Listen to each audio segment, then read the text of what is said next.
Welcome to my YouTube channel, Tony Su Vega, your feng shui guru and paranormal expert.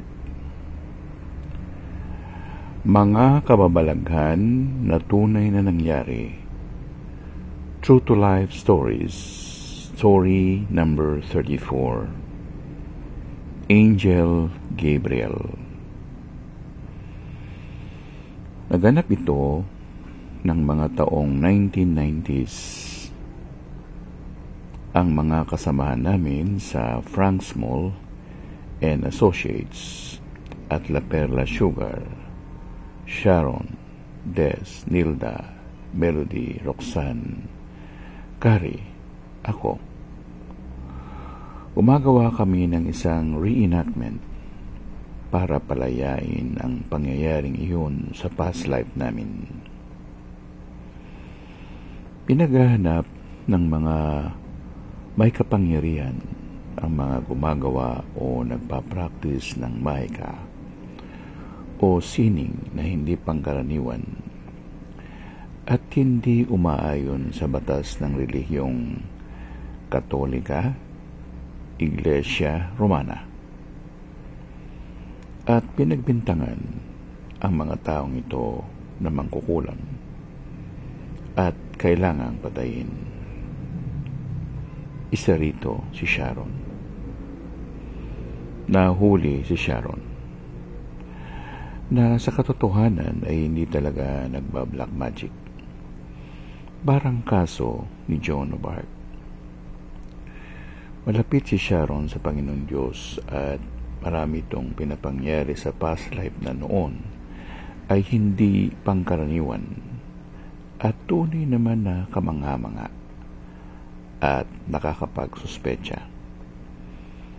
May nag-report sa kanya. Hinuli siya at sinunog sa nagbabagang kawayan. Yun ang istorya ng reenactment. Nagsipaganda kami ng mga materyales na aming gagamitin.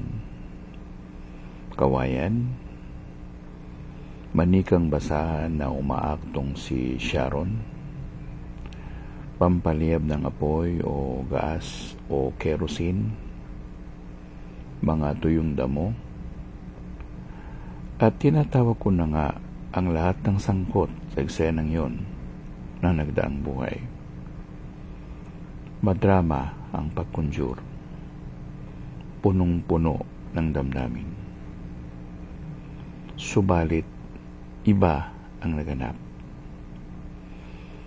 Bumaba si San Gabriel sa harapan ko at nagwika, Tony, ihinto na ninyo ito. Po? Bakit po? Hindi ito pinapayagan ng langit na makita nila ang naganap na iyon. Maraming magkakatroma. Ang anak noon ni Sharon na si Melody, si Roxanne na nag-alaga at nagpalaki kay Melody nung panahon iyon. At bigla na lang nawala ang Angel Gabriel sa harapan ko. Inihinto ko ang seremonya. Pinapatay ko ang apoy. Binuhusan namin ng tubig ang lugar na iyon, na sa mga oras na iyon ay mainit na mainit. Tinatanong nila ako kung anong nangyari at hindi ko ipinagpatuloy ang conjuration. Ang sagot ko na lang, kulang pa kami sa preparasyon. Sino naman ba ako para suwayin ko si Angel Gabriel?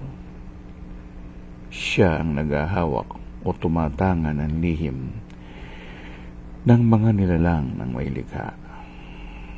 Ang lihim ay dapat manatiling lihim kung ito ay magdudulot naman ng katahimikan ng bawat isa.